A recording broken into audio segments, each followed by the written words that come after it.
Hello, everybody, and welcome back to Feisty and Fierce, Phenoms in the Realm of True Adventure 2012.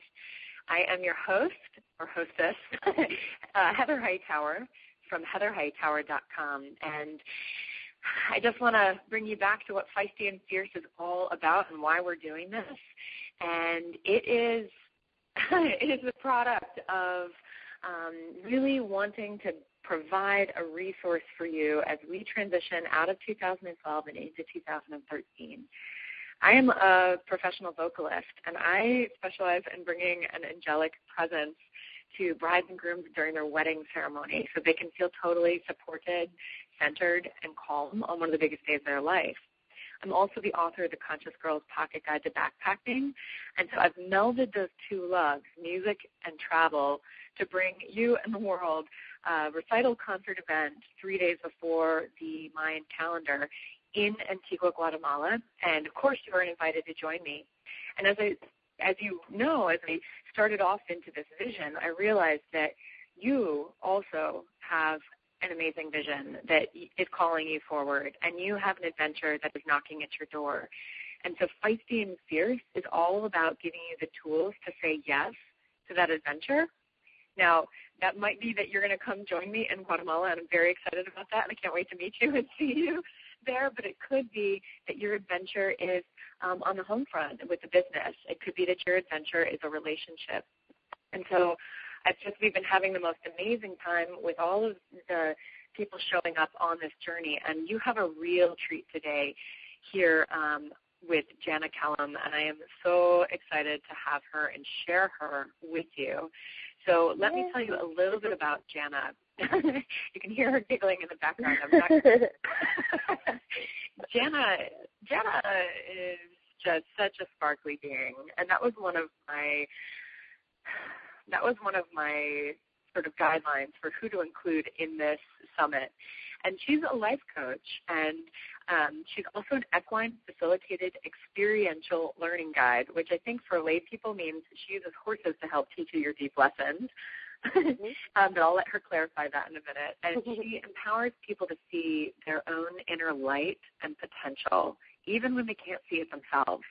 So Jana uses everything from personal coaching, group coaching, guided animal interactions like with her horses, and I believe she also can talk to us about the role of our own animals in our lives. But really what she's helping you do is take control of your life. We can make the joke, taking the reins, harnessing your life. And so if you've ever wanted to consciously and clearly manifest your desires from relationships to others, to creating a life that you actually truly love to live. And I know we all resonate with that. Like we have these moments of adventure in life and glowing, and we're like, life is amazing. And then we have these other moments of contraction. So Jana is like the expert at helping us create a life that we're actually excited about living. And she starts right at the source, which is you and your relationship between you and you. So Jana, welcome. I'm so excited to have you here today. Thank you so much, Heather. I'm really super excited to be here. Yay! So we're going to talk to us today about discovering your own personal navigation system. I kind of think we should go with the horse theme of harnessing your own personal navigation system. I'm all about the puns. Yeah. So if I've missed anything in your intro that you want to let people know about you before we dive into the content, and if anybody's tuning in for the first time, the nature of these calls is that we are diving deep. We are giving you the best of our best as two souls serving you. We're not following a sales formula here for you today. So if I left anything out, share it with our listeners. But then I want you to tell us why you care about personal navigation systems and where that all came from. Okay.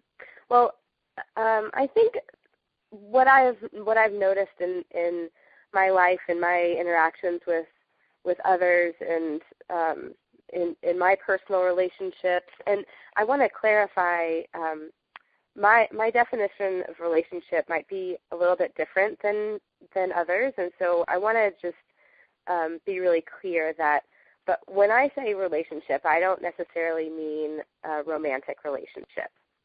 I'm talking, although it definitely includes relationships with your significant others, obviously.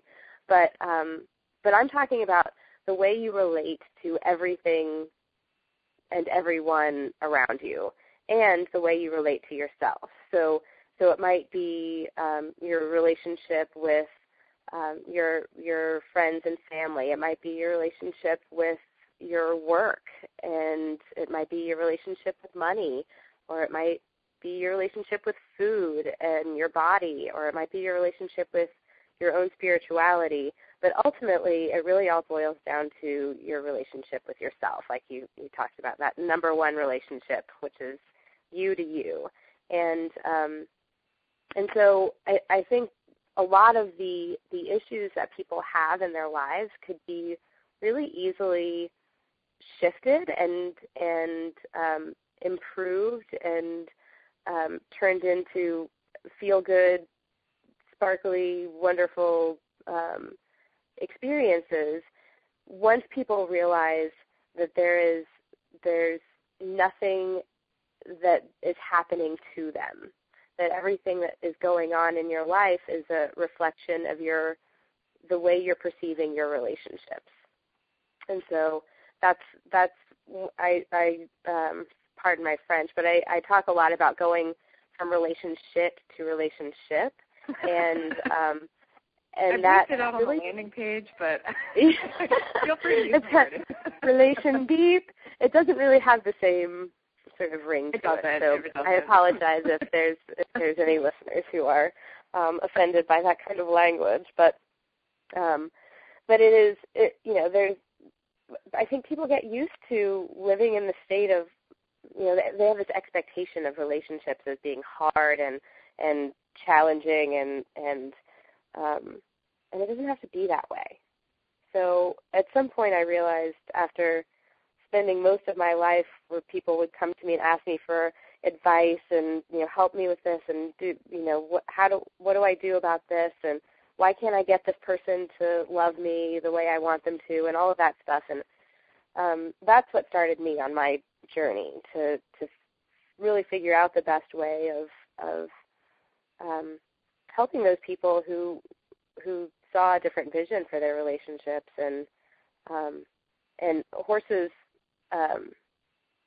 very much come in handy with that. And we can talk more about that too later. But yeah, I definitely want to get into that work, because that is very special work that you're doing. But first, I want to know, have you always been an expert at relationships, Jana? I'm sure that I would not have, in my younger years, called myself an expert at much of anything. But I think on some level I've always had sort of an understanding of how the universe works, and I'm going to get into a little bit of the woo-woo stuff now, but I very strongly believe that we are creating our own realities here. We didn't just come in here with no map and with no directions and with no plan or purpose or anything like that. We came here to expand and to grow and to learn, and part of that process is sometimes doesn't feel all that good, but we always have control of what we're thinking about and what we're focusing on, and that what we think about and what we focus on is what we experience. And so I don't even call it woo-woo, like let's own this space here today. Yeah. What you're saying in is very powerful, and I want anyone listening to really come along with that and just maybe even challenge themselves to come along with it, right on the side. If you could, in your terms, can you define adventure? Because each of our speakers brings a slightly different approach to the concept of adventure, and I'd love to hear in your words what you look at adventure as. I've been really thinking a lot about this since you invited me to be part of this journey with you, and the thing that kept coming up over and over again for me is that people tend to think of, like, I'm going to go on an adventure because out there somewhere else is the exciting, fun stuff that I'm searching for. And I would really like to encourage everyone to live your entire life, live every day, live every moment like it's an adventure. Like you're reaching, you're exploring, you're challenging those old limiting beliefs. You're connecting with people even when it feels scary. You're allowing yourself to be vulnerable. And so I think that adventure can mean something different to everyone. I just want people to not need to be doing something over there somewhere else so that they can feel that sense of adventure that they're looking for. Does that make sense? So it does, and it brings up, I think, for some parts, what's flashing into my mind is the first time I came back from living in Guatemala in 2006. It was so alive. I mean, there were moments that were terrible. There were moments that were wonderful. And I came home to the United States and went through severe reverse culture shock. And so that sense that, oh, my gosh, over there, my life is so much freer. It's so much better. It's so much easier. And I've really resisted the urge for the last 5 years to get up and go on many, many occasions because I think something underneath says, you know what, that's a short-term fix. However, my jury is still out on where that balance is. Where is that balance for you and what you see with your clients? Where's that balance between, allowing yourself to say, I'm just going to go for it. I'm going to go and take the ride, and I'll figure it out along the way. And where's that balance between saying, you know what, I think there's something else I need to be looking at here? Oh, that is such a good question. And that's huge. That's like, I think that's sort of the crux of this whole thing and the place that people get stuck on a lot. So anytime a client is having this conflict about should I stay, should I go, should I do this, or should I do this, should I say this, or should I not say this, that sort of internal struggle that we all run across. I always go back to what does it feel like when you think about doing this? Because there are essentially, when you boil everything down, when you strip all of the other descriptive language and all of the other sort of complicating factors out of the way, what everything boils down to is you're either coming from a place of love or you're coming from a place of fear. And you can tell, everybody knows, if you are going somewhere because you're excited for the adventure and you feel inspired and you feel drawn there like a magnet, then it's almost like the seas are parted for you and the red carpet is laid out, and all of a sudden it's like, how did this just kind of magically came together? I didn't even really have to work that hard. And that's because you are coming from a place of being really connected with who you are, or with universal life force, or God, or spirit, or soul, or whatever you want to call it. It's all the same energy. When you're in that place of connection and alignment, and you are going somewhere or being in a relationship or saying something or doing something from a place of love, it has a very different energy than when you're afraid of something, when you are in that kind of, I don't like it here, I hate the way I feel here, I think I'm going to spend my whole life being miserable, so I'm going to go somewhere else in hopes that I'll find something different. Do you feel the difference between those two? I do, and what is flashing through my mind, and maybe I'm just going to put it on out there, what's flashing through my mind are all the times where I had a pure desire to get up and go to another country, maybe run my bank account down completely and go on the adventure, and I stopped myself. And it makes me wonder, was that incredibly brilliant or incredibly stupid? Well, it doesn't really matter one way or the other, because it is what happened for you, and that, so we're all having these, you can't, it's this concept of contrast in our experience here, and that we have to have the contrast in order to grow and expand and learn, and you can't really know what it's like to be joyfully, ecstatically happy if you also don't know the other side of that, which is depressed and disconnected and, in sort of a victim-y kind of place. And So it's okay to have thoughts or to have had those times in your life where maybe every decision you made wasn't coming from a place of pure love and connection. That's not, I don't think we would have come into these physical bodies if our entire goal in life was to just feel fabulous all the time. Say it again, sister. After a while, feeling fabulous all the time would ultimately start to feel boring. It's like when you get into a hot tub and it feels insanely hot and you're like, how can I can't even sit in this for very long. And then after you're in it for a while, it almost feels like lukewarm. But it's the same temperature. The water is the same temperature as it was. You've just been in it and gotten used to it, and everything is kind of leveled out. So then you want to get out and do the next thing because tepid is boring.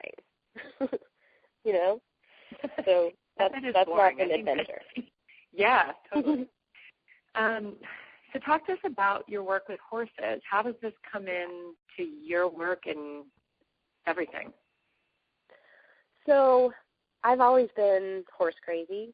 I think, among my first words was horse, and I grew up around them by my own making. Really, nobody in my family was horsey at all. But I made it a point to be around horses as much as possible, and so that's always been a part of me. And then as I transitioned through my teenage years, and into my 20s, I sort of pushed aside the whole horse thing because I had this bizarre belief that horses, doing horse things is like, that's for little kids. Grown-ups don't do that kind of thing. So I really cut myself off from that part of me for a long time. And then my fabulous husband, a bunch of years back, bought me riding lessons for my birthday. And I walked into the barn, and it was like I had come home. And so that things really started to change for me once I was around horses again. And so this is sort of an insanely long story and really quite an adventure in itself about how I got to learning how to do equine facilitated experiential learning. Yeah, if you could give us the Cliff Notes version. Yeah, it's not, I don't even know that it's worth doing it's just, this person said this thing, and then that led me to look into this thing, and then this other thing happened, and then I found myself, sort of face-to-face with this amazing opportunity that happened to be 10 minutes up the road from me. So I was fortunate to be able to learn from, I think, the best in this field, this growing field of equine facilitated learning, with Barbara Alexander, who is the founder of Epona Ridge here in Asheville. And so I worked with her for several years, learned from her, went through her mentorship program, her training program, and I have taken a lot of the what I learned from learning how to facilitate those personal growth sessions, as well as doing my own sessions. And during that time, I also created in my reality a horse of my own, and his name is Jove, and he has been my biggest teacher. I call him my business partner and my best friend, and he's amazingly insightful, like all horses are. The biggest thing I think that I have gotten from my experiences with horses is learning where my boundaries are and learning how to be in a healthy place of connection in relationship with others. Because there's so yeah, learning how to be in a healthy, and healthy is like underlined a million times and bolded and italicized, a healthy place of connection with others. What is a healthy place of connection? Well, it's different. I think it's different for everyone, but for me, what that means is it's a place where each individual's sort of personal space, personal boundaries, unique light, all of that is allowed to be that individual's experience, and the same for the other person. So it's that place of, when you're talking to a really good friend, and you can just kind of be hanging out, like sitting on rocking chairs on the front porch or hiking through the woods or whatever it is, and you're both in sort of a, we call it being in your cylinder, sort of being in a place of alignment and not needing for the other person to be or do or say anything different than what it is that they're being and doing and saying, and just loving who they are, and loving yourself. And it's a dance. It really is, it doesn't stay the same. It's not this like, okay, there, I've got it. Now I've got the healthy place of connection, and it's going to stay there forever. And it's always moving and changing, and just like our lives are. So it's always being aware of what feels best to me. Where am I feeling like I'm in a healthy place of being able to connect? I'm in alignment with who I am. I feel like I can feel the power and the energy of the universe flowing through me, and it's a really powerful experience to have relationships in that way. Because I've spent a lot of time in relationships where either I was running in the other direction because the person who I was in the relationship with was so needy and overbearing and over the top, or I was the one chasing and running and needing because the other person was, off doing their own thing, and I felt insecure. So it kind of goes back to that coming from a place of love or fear. I was not coming from a place of love for myself or anyone else, really, for that matter. But we aren't taught how to be that way in relationships. The horses teach it. Yeah, I was hoping maybe you could give us a little. I'm like looking at my couches right now. So can you pretend like we're sitting on opposite couches and maybe our listener is there with us?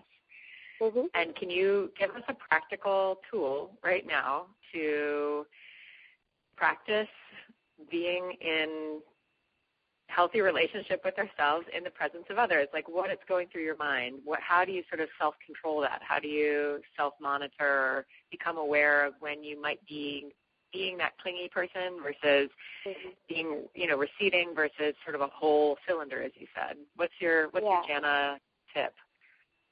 Well, so I think it's sort of challenging to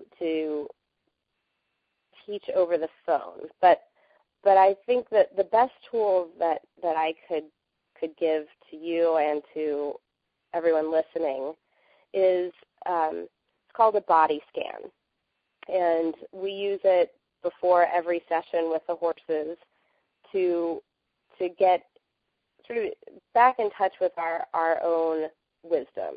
And so one of the big indicators of what's going on for you individually and in relationship with others is how your physical body is feeling. And so if in any situation you're in, if you take a minute to just do a quick body scan, and I'm not talking about the kinds of body scans where you're like, and now relax the top of your head, and it isn't about relaxing everything. It's about noticing and being present and aware of the messages that your body is giving you. And then people always go, what? My body is not giving me messages. My body is just doing whatever it's doing. But just, sort of suspend disbelief, allow for the possibility that your body is giving you messages, and just listen. So, you do a quick scan down the front of your body and then scan up the back of your body and just notice if there's a sensation that stands out to you. And if there is, then go into that place and just ask if there's a message for you. And almost always there will be. and this is a much lengthier process. This is definitely the Cliff Notes version of a body scan. But I think the point is, if you're hanging out with someone and we're sitting on these couches together and we're having this conversation, and you start to feel like let's say a little sort of pinching sensation, like in your stomach or something like that. And so then you can say, okay, well, so I'm having this sensation. What is that? Is there a message there for me? What is this saying to me? And maybe what it's saying is, something is off in this conversation that you're having, or you're having some sort of fear response to something, or it could be just as simple as, you're not you get a scratch in your throat, and that message for you is that you're not expressing yourself clearly or fully or whatever. And then once you've gotten that message, then almost always that sensation can be released. And it takes practice. It's a practice like anything else, but it can be really fun and really powerful. And as another layer to that, I think that the biggest thing is that, ultimately what we all want is to feel good, to feel better than we feel right now. The reason that we want anything, the reason that we want good relationships, the reason that we want to travel and have adventures, the reason that we want to make money, the reason that we want anything is really at the end of the day so that we feel better. And so if you can remember that, how do I want to feel? I want to feel better, and not need somebody else to do something different so that you can feel better. Because really anytime you are doing that, you are disempowering yourself. You can't change. Say it again, sister. Anytime you need someone else to say or do, to be different than how they're being so that you can feel better, you are disempowering yourself. Okay, so I have to take this into the realm of true love. Yeah, go for it. What an adventure, right? I know. It's come up a couple of times sort of peripherally on our calls, especially with Olga. We talked about she has an amazing story about meeting her soulmate, and that was a whole adventure on many, many levels. But, I think there are a lot of us out there that are like, we're looking for our true love, our soulmate, our whatever, and many of us have people around us, right? And so what's coming to my mind is, this might be, I'm just going to trust where this is going, but what? Teach us, O wise one. How do you know when it's you or when it's the other person? Because I think a lot of us have this idea in our mind, like, you know what, when Mr. Right or Mrs. Right is going to show up, I am going to know, and it's going to be undeniable, and they're going to inspire me to open up my heart and la, la, la, la, la, la. And then there's that other part of it that's like, well, is it really technically their responsibility to open our hearts and keep our hearts open? I think that's technically my responsibility. So, like, what is that line? And that, it's not so simple when someone else is involved, as you've noticed. There's it can be hard in relationships with others to know where you end and they begin. And because we are all connected, which I think one of your other Kimberly Sherry talked about that really in depth. Yeah. So we are all connected, and we also are having these kind of individual, unique experiences, so that we get to explore all of these different parts of the whole, the greater whole, the all that is kind of thing.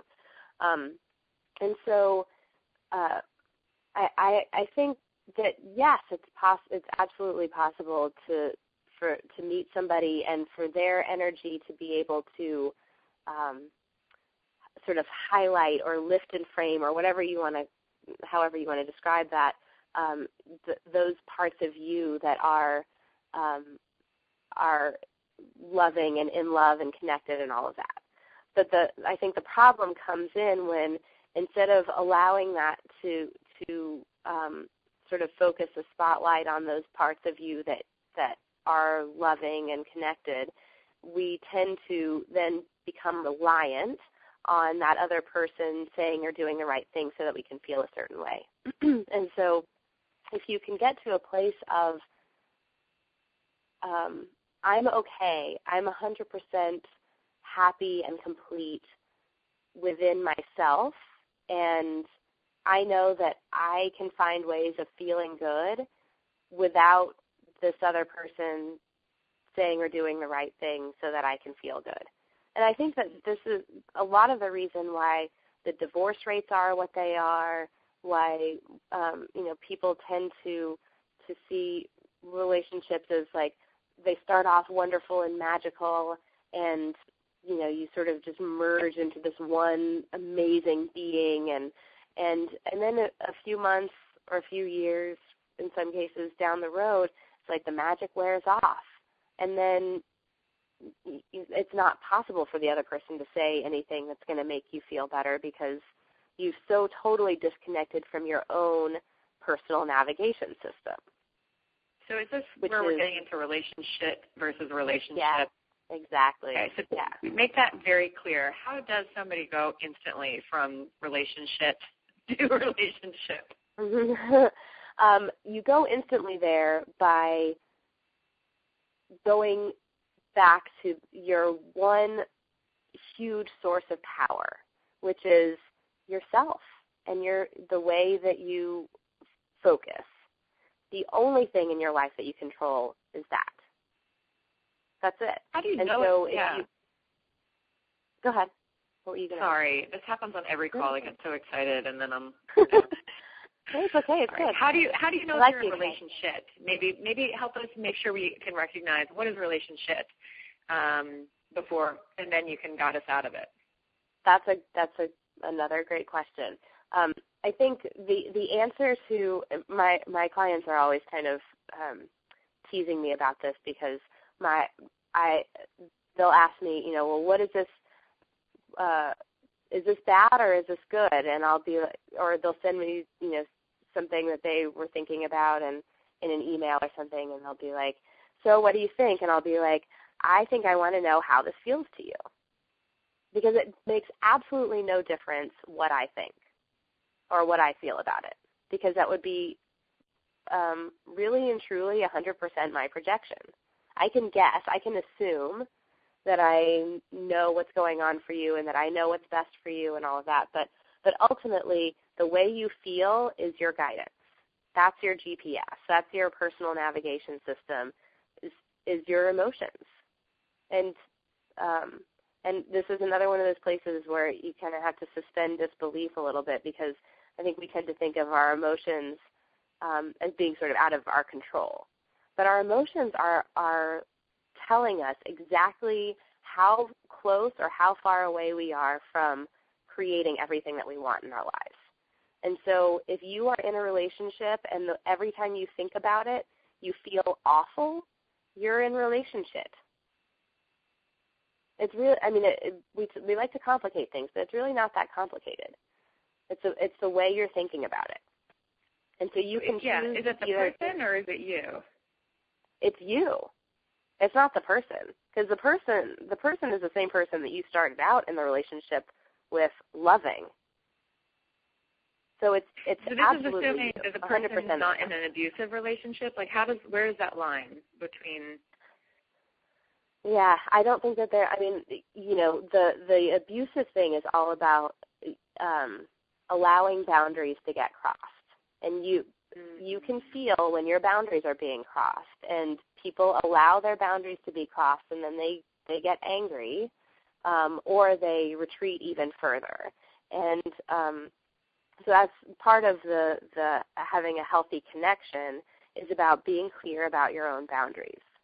This is okay for you. This feels okay. Yeah. Yeah, I think so often we don't know our boundaries until we get ourselves into a situation where, like, whoa, months in or a year in, you're like, I didn't realize how bad this feels. I kind of thought it would get better. But then you get to this point of awareness where you're like, wow, this has to stop. And sometimes you're so far in deep that can be a really tough thing to come out of. So how do you... It can be, if that's your belief. But I think, I'm sorry to interrupt, but this is one of those places where, we have these limiting beliefs, and I want to put in a little side note here that for anyone who hasn't read the book The Big Leap by Gay Hendricks, get thee to the bookstore and read it immediately. It's a great book. It's really well written. It's super easy to read, and it will. I think it's been hugely helpful to me. I give it to all of my clients before they start working with me. But it's your limiting beliefs, your beliefs that limit you, are the only thing that's keeping you from the joyful, adventurous, fun life that you're wanting to live. It really is just that. So if it's your belief that you're in a relationship that has gone, like past the point of no return, and it's going to be really hard to get out of it, and it's going to feel awful to you, and all of that, stuff, all of those, that kind of inner tape loop stuff that we have that goes on, then that's going to be your experience. The way you talk about it is really important. So, that's why two people can be in a room watching the same event unfold and have two totally different perceptions of it, because they're seeing it differently. And so what's awesome for one person is going to be yuck for another person, and that's good. But you can't rely on somebody else to know what's right for you. You have to be able to go inside and feel that, listen to that little voice in your head and feel what feels best. If I'm going to think about this relationship in this way, what does that feel like? Does it feel like it makes me kind of cringe and want to get really small and contract and be, in the fetal position? Or when I think about it, does it make me feel big and expansive and, excited, or whatever sort of opening, connected sort of sensation that you associate with that? But you listen to your emotions. They will guide you better than any GPS system out there. So this is a really juicy subject that we've kind of backed into here, and I've got a whole host of questions that are popping up, because I think a lot of people in this world are living in a kind of disembodied state, and we aren't necessarily in connection with our body to even recognize the power that our physical sensations have. So I'm really glad you gave us that quick, shortened version of what a body scan can be like in an everyday setting. And I brought in the subject of, what if you're in a really shitty relationship with somebody else? But what if that shitty relationship is with you? How do you help people get out of that? Well, it always starts with you. I mean, you don't get shitty relationships outside of you without having first a shitty relationship with yourself. So, that I think sometimes that comes across as like, ooh, ouch, it's kind of harsh. But it's all, like I said before, it's all good. It's all just exploring all these different parts of the whole. And so once you know what you don't want, what isn't working, then you can look to the next thing and say, okay, well, let's try this and see if this works. And so you just keep putting one foot in front of the other. Don't stop and stay. It's like you wouldn't be driving down the road, and cut a hole in the floorboard of your car so that you could look down at the street while you're driving. You look up and out through the front window so that you can see where you're going. So just keep looking for where you're wanting to go, and you will get there. But it's not a like once you've gotten there, then you're done and that's it. And you're finished. It's a process. Eureka! So what feels good right now is not always going to feel good, just like the hot tub doesn't stay feeling hot. So just enjoy the journey. I mean, really that's the biggest thing. Enjoy the journey. Okay. So if you're starting from a place of feeling awful about yourself, feeling like there's nothing going on for you, you're just kind of, I think that we've all had an experience that, I have had an experience in my life where I just kind of felt numb. Like nothing was really all that exciting to me. I just experienced a substantial amount of loss in my life and had not made peace with that at all. And for me, the only way I was able to get out of that was when I finally made the decision to get out of it. And to in some cases it means asking for help from professionals or from people, someone in your life that you can trust. I'm a big fan of getting professional help, getting your A-team around you to bolster you when you are in a vulnerable space or a space where you're like, wow, some part of me knows I really need to evolve, and this is really challenging for me. I'm a huge fan of making that support network, so I love that you recommend that too. Yeah. A question. I know you're going to teach us how to stop the aimless wandering. Tell us what you mean by aimless wandering.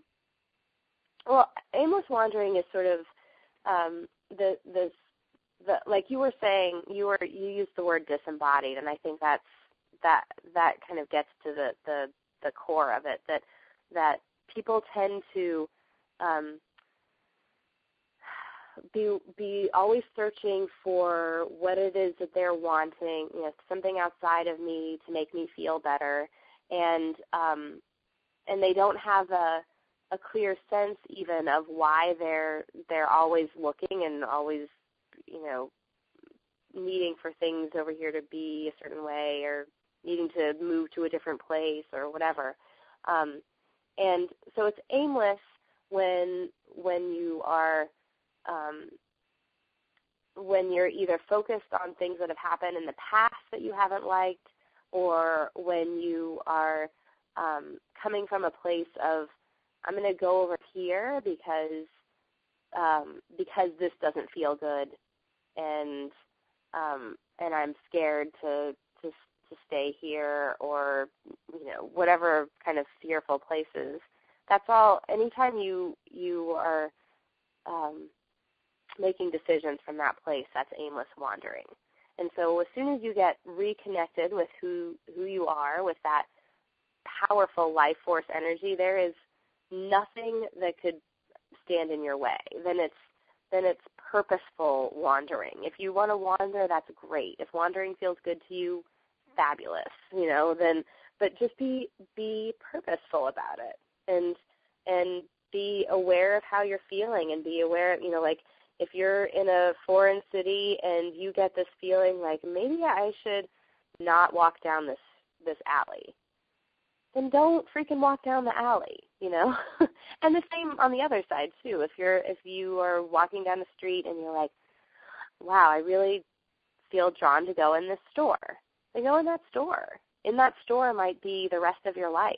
In that store might be your soulmate, You just never know, but you will get more and more of those sort of moments of inspired insight, the more connected you are to yourself, to your physical body, which is a powerful vessel, and to your energetic self, which is mind-blowingly powerful. Now, I know that yoga, and you've got so many good things coming out for people, so I'm loving this. Yoga is making it mainstream. A lot of mind-body things are going to make it mainstream. So for somebody who might just be beginning to create more of a relationship with their body so that they can start maybe that wandering towards, that moving towards way of relating to life instead of a running from. What are your top 3 recommendations? How does somebody get into their body now? Yeah. So number 1 is meditate.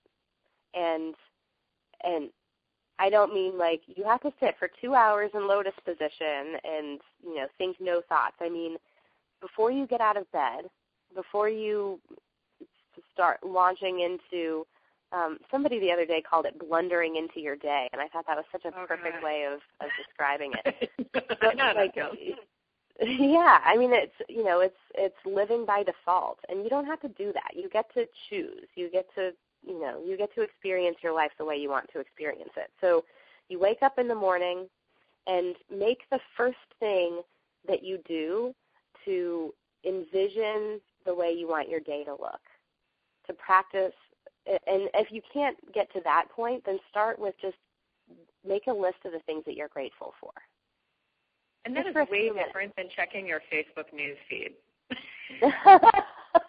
Especially now where it's like everything is about the election and I try to avoid my news feed as much as possible these days because it doesn't feel good to me, and other people might feel good when they go on and look at all the stuff that's happening with that. No, I think it's a reactive state. I think it's almost like a stimulation, stress response. Where we're like, okay, I'm awake now, but that's not what you're talking about. Yeah, and you can't just to be abundantly clear. You can't get to that peaceful, connected, healthy, joyful state if you start out every day in a place of stress and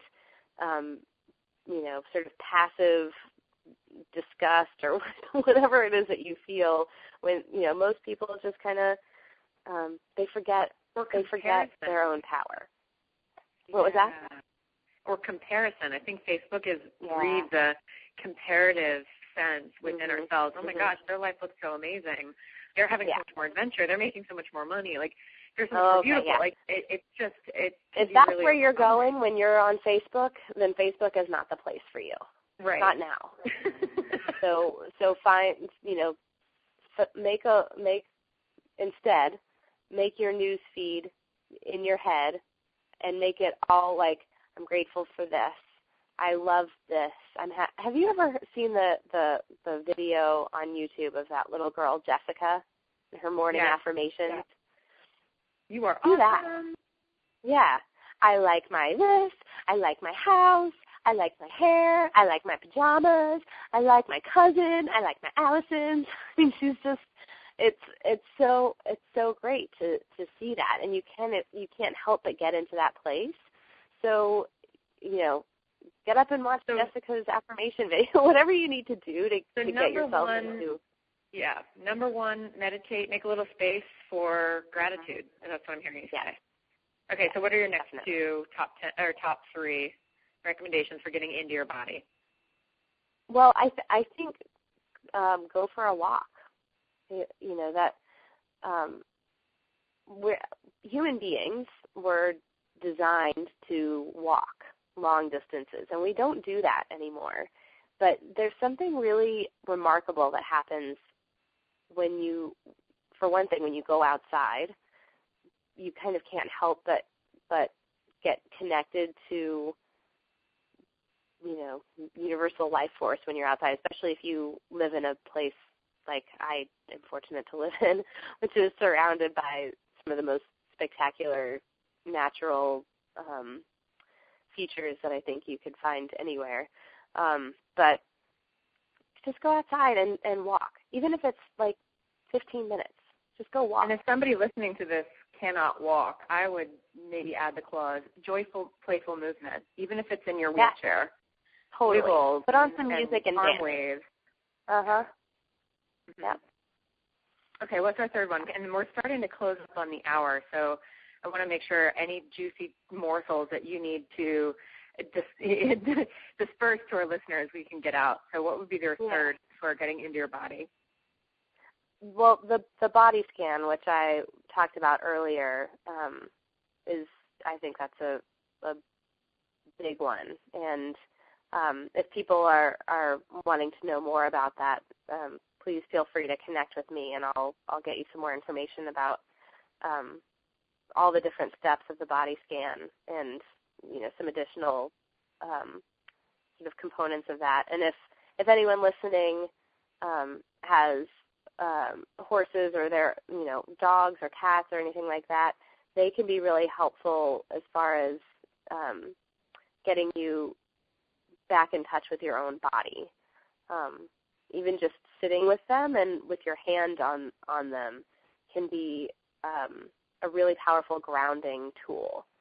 So that's something you have on your website. Tell us a little bit about that. The things your pets want you to know.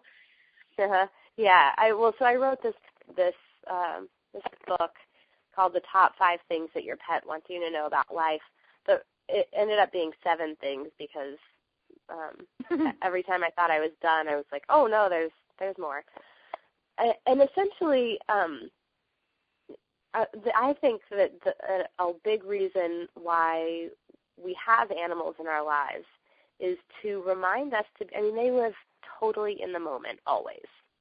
They're not worrying about what happened yesterday or how to pay the bills, or they just are living and responding to the energies that are around them. And so if you are feeling kind of crazed and disconnected and kind of out of control, and or really sad and depressed or whatever, your pets will almost always come over and be, like for me, I know my dog and cats are all over me if I have an off day. Like if I'm feeling sad about something, I feel like I'm kind of like dripping pets, but they aren't sitting there like, here's what you did wrong, here's how to fix it, here's how you can do it better next time, and they're just being there with you. They're holding space for you, and it's a really good. They're good models of that. How to stay centered, to stay aligned with your own thing, and to hold space for people to be having whatever experience it is that they're having, and to love them unconditionally. So that's nice to be all for each other and ourselves. Yeah. So is that how our animals in life keep us on purpose, just by being present? Mhm. I think so, because I think the wisdom that we're able to access when we stay in the moment is there's no better way to stay on purpose in your life, is to have access to that wisdom. But you can't access it if your mind is filled with worries and fears and mind junk. I always say that the best health teacher I had on my road back to vibrant health after being really sick for a while through college was an acupuncturist. And it wasn't that he was a PhD in biochemistry. That appeased my mind. And it wasn't that he was a superb acupuncturist. It was that when I walked into his little postage stamp of an office, he was just present to me and reflected back his brilliance, but he never told me what to do. And I think it takes a really great teacher to be able to just let you come to your own answers and put aside all of the knowledge. Mm-hmm. Ooh. So, Jana, I want people to know if they want to connect with you, because you've given us so much great stuff today. If people want to connect with you, how do they do that? The best way to do that is to go to my website, which is janakellam.com, and it's spelled JANAKELLAM.com, and you can get your own copy of my ebook, The Top 7 Things Your Pet Wants You to Know About Life, from there, and there's more information about why I work with horses, and I write some articles in there about different topics that have come up, and I would love to hear from from people about their thoughts about anything that I've talked about, or if they are confused about something, or if they want to just have a place of exploring some of their own personal navigation system issues. I'd love to hear from you. Great. And so we touched on horses, and I know there's so much more there. Yeah. If somebody wants to work with you one-on-one, they could do it over the phone, but they could also fly to Asheville or get to Asheville and work with you and a horse to really have some deep transformation, right? Absolutely. Yeah. And I've actually been invited to do some work in other states too. And so as long as there's a horse that is great in the vicinity, because it doesn't require a specially trained horse to do this work. In fact, it's often better if they have not been really doing this work for a long time, because it's horses' natural beings that makes them such good facilitators of learning. So does the person have to own their horse? It just has to be a horse that they can borrow for a few hours? Yes, exactly. There just has to be a horse that they can borrow for a few hours. Great. I love this. Yeah. Okay, so we've got to close out, but if you have any last thing you want to share with our listeners today, please do so now. Oh gosh, I always have so much trouble with condensing everything down into one thing. But I think the biggest thing is I want everyone to remember their own power and to shine it and to shine their light, because I often think of people who are my heroes, and I'm so glad that they felt moved to share their wisdom and didn't hide it. People like Ellen DeGeneres, for example, who I think she's fabulous. And what if she had just kind of sat at home and been like, nobody wants to hear from me. I'm just this little kid. I'm just over here, and I don't fit in. And she has inspired millions of people because she was willing to share her light. She was willing to be, brave and be on purpose and to shine. So I want everyone to shine. It makes everybody's lives better when you do. We need to hear from you. I love it. I love it. Jana. Jana. Yeah. And thank you so much, Heather, for putting this together. This has been so wonderful. Yeah. You are talk about shining. What? I said, talk about shining. You're shining, and it's awesome. I'm so excited for you. Terrible. Hey, you have been awesome. Thank you for taking us into such a personal relationship with adventure today and giving us some real tools to improve and enhance our own experience of ourselves in the world, starting this very moment. So you've been awesome. Thank you, Jana. Sure. Thank you. Have a great rest of your day. Thank you. Everybody else as well. We'll talk to y'all soon. Bye-bye. Indeed. Bye.